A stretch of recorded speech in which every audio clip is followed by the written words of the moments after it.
और देखते हैं कि सुदामा के चरण हमारे राज्य भवन की ओर से मुड़ चुका है। सुदामा घर को जाने के लिए तैयार हो चुके हैं। भगवान विशुद्ध होकर रोते हुए एक आवाज लगाते हैं, बचपन का साथ रहा मुझको विश्वास बनाए रखते थे, अब छोड़ चले अब साथ मेरा वादा का पल पल रखते थे, अब छोड़ चले क्या। आवाज लगाए भगवान कन्हैया ने, सुदामा सुदामा। सुदामा जी महाराज के कानों तक कृष्ण का जब शब्द पड़ा पहुंचा, सुदामा को लगा कि हो न हो कृष्ण का ही आवाज हो सकता है। पीछे मुड़े और पीछे मुड़े देखे तो दीनानाथ अखिल ब्रह्मांड का नायक भगवान नारायण एक वस्त्र में केवल दुपट्टा भी नहीं है, माला टूटकर गिर गए हैं, बाजूबंद खुल गया है, चप्पल भी नहीं है, आंख में आंसू, प्रेम भरी भाव, दरवाजे पर दोनों हाथ फैलाए हुए सुदामा के इंतजार कर रहे, प्रतीक्षा कर रहे हैं।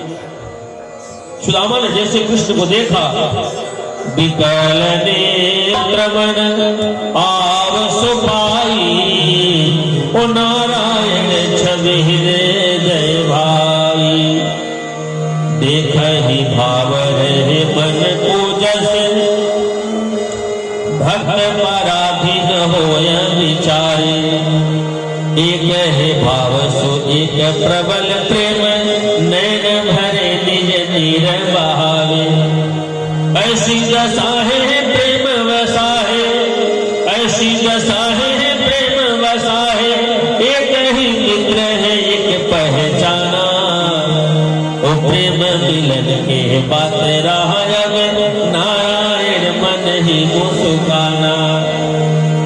भगवान रो भी रहे हैं, मुस्कुरा भी रहे हैं। सुदामा ने देखा, कन्हैया ने हाथ फैलाया, सुदामा खड़े हैं, कुछ समझ नहीं पा रहे हैं। सुदामा ने जैसे हाथ बढ़ाया, भगवान कन्हैया वहां से दौड़े दौड़े और जैसे कोई टूटा हुआ वृक्ष धरती पर गिरता है, उसी प्रकार भगवान कन्हैया दौड़कर सुदामा के चरणों में गिरकर साष्टांग प्रणाम करके रोने लगे। सुदामा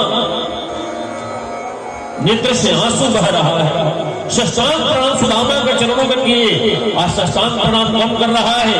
जो अखिल ब्रह्मांड के नायक है, जिसके सारे मात्र से संसार बनता है और जिसकी जिंदगी के टेढ़ी होने से संसार का प्रलय हो जाता है, वो भगवान आज सुदामा को प्रणाम करें। क्यों? क्योंकि सुदामा ने सही रूप से कर्म को किया है। सुदामा ने देखा अखिल ब्रह्मांड के नायक भगवान मेरे चरण में गिरे हुए हैं, कृष्ण को उठा रहे हैं, कृष्ण उठ नहीं रहे हैं। सुदामा जी महाराज किसी प्रकार कन्हैया को उठाते हैं, दोनों मित्र एक दूसरे कान को भरते हैं। घंटों तक भगवान रोते जा रहे हैं, बोले सुदामा तुम मुझे छोड़कर जा रहे थे, तुम्हारे जीवन में क्या क्या समस्या आया, क्या क्या परेशानी आया, एक बार भी मुझे याद नहीं कि आज इस स्थिति में मेरे दरवाजे पर आकर और मुझे छोड़कर जा रहे थे। सुदामा ने कहा, मित्र क्या कहे, राजपद धन पाने के बाद व्यक्ति को अभिमान हो जाता है। मुझे भी लग रहा था कि तुम बचपन के मित्र हो हमारे, शायद अब मुझे नहीं पहचानोगे। कन्हैया ने कहा, सुदामा तुमने ऐसा सोच कैसे लिया? मैं तो तुम्हारा पल पर प्रतीक्षा कर रहा था कि कब तुम्हारे चरण आ जाएगी। आज तुम्हारे चरण आने से मेरी द्वारिका पावन पवित्र हो गए।